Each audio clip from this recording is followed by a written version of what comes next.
Et à ce moment-là, il saute dans le vide et il se rattrape à la fenêtre de l'appartement d'un immeuble d'en face. Ça sera la grosse scène du film. Mais comment tu vas tourner ça? Ça me paraît super compliqué pour un simple court-métrage étudiant. Après, c'est clair qu'il va pas vraiment sauter du balcon, mais je pense qu'avec un bon montage, un bon point de vue, on peut faire un truc crédible assez simplement. D'ailleurs, j'ai commencé à réfléchir, et avec le grand balcon de mon père, je pense qu'on peut faire un truc vraiment sympa là-bas.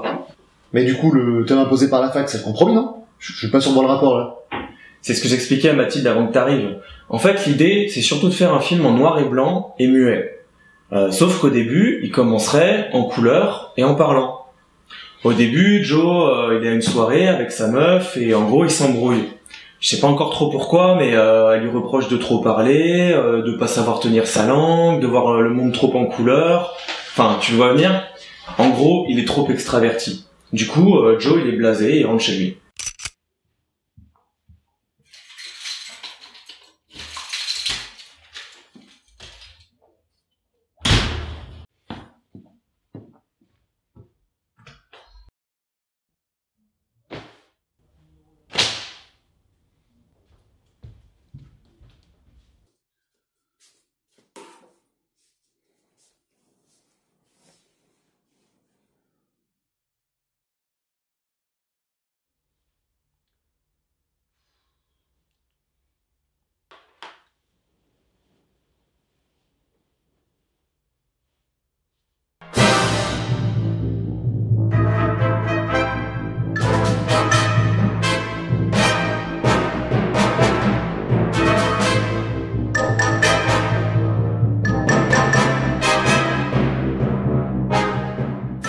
Donc beaucoup de gags et de situations seront basés sur le fait que ce soit un personnage qui vient de la couleur et du parlant et qui rentre dans un monde en noir et blanc et muet.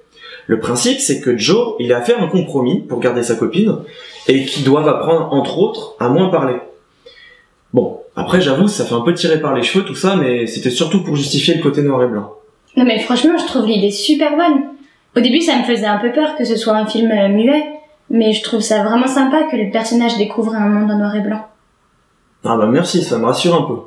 Mais par contre, c'est pas un peu abusé ce qui arrive au héros? C'est juste un mec normal à la base, non? Si je fais un film en noir et blanc, c'est surtout pour rendre hommage aux films burlesques des années 20, comme ceux de Charlie Chaplin ou Buster Keaton. Il arrive à des personnages banals, des aventures totalement surréalistes, et causées souvent par de gros hasards. D'ailleurs, les personnages principaux, ils sont très peu caractérisés et ont peu de contexte. Mais les personnages ne doivent pas être très intéressants, non? Ça m'arrange bien. Ah, très drôle, mais ça n'empêche pas que ce soit vrai et que ce soit de très bons films. Pas que drôles d'ailleurs, ils peuvent être émouvants aussi. Et ça, quasiment sans dialogue, sans personnage fort et avec une histoire très simple. Ça prouve bien qu'aujourd'hui on attache une importance énorme aux scénarios qui sont juste un prétexte. Le cinéma évolue, c'est tout. À l'époque, Chaplin et Keaton faisaient le concours de celui qui avait moins d'intertitres dans leurs films. Alors qu'aujourd'hui, les cinéastes sont connus en partie pour la qualité de leur dialogue. Mais ça veut pas dire qu'il y en a mieux que l'autre. Mais tu n'as pas peur de devoir te restreindre dans un film comme ça? Tu pourrais faire quelque chose de plus moderne. Mais non, on peut faire vachement de choses avec un film comme ça. Prenons la scène où Joe, il rentre dans sa voiture. J'aurais pu bien sûr faire qu'à ce moment-là, les hommes de John le retrouvent et le poursuivent en voiture. Dans un film moderne, ça aurait donné ça.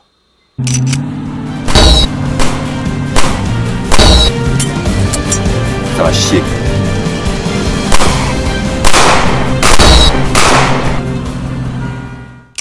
Mais en y laissant tel quel et en restant simple.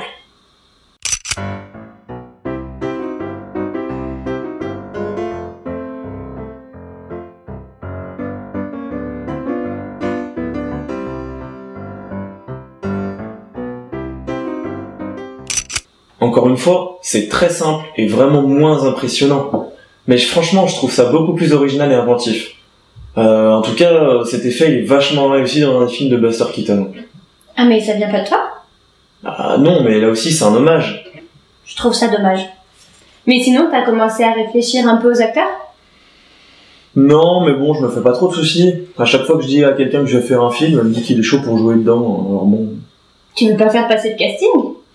Quand même, pour jouer des rôles muets et comiques, je pense qu'il faut avoir un bon niveau. Ouais, ça me paraît un petit peu bourrin de faire un casting pour un projet comme ça, quoi. Et puis c'est pas forcément que des rôles comiques. Ce serait dommage de réduire tous les films muets à des films drôles, même les burlesques. Charlie Chaplin, il a fait de très beaux films. Hein. Oui, mais le tien, il sera surtout tourné vers l'humour, non? Ouais, mais pas que. Prenons la scène finale, par exemple.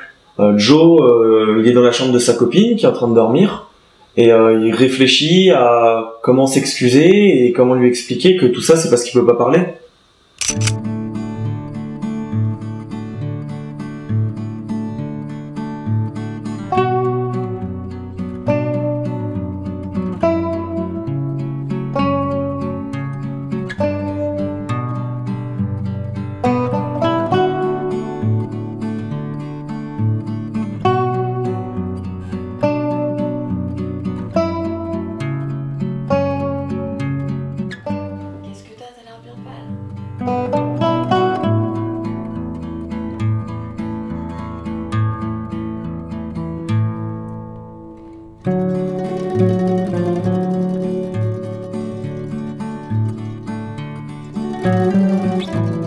Bah, moi je trouve ça beau en tout cas. Mince, il est quelle heure? Oula, je suis en retard et je suis de garde cette nuit, je dois y aller. Allez, j'y vais. Bon, bah. Salut et bonne soirée. Toi aussi. Bah, bonne soirée, bon courage. Salut, à plus. Salut.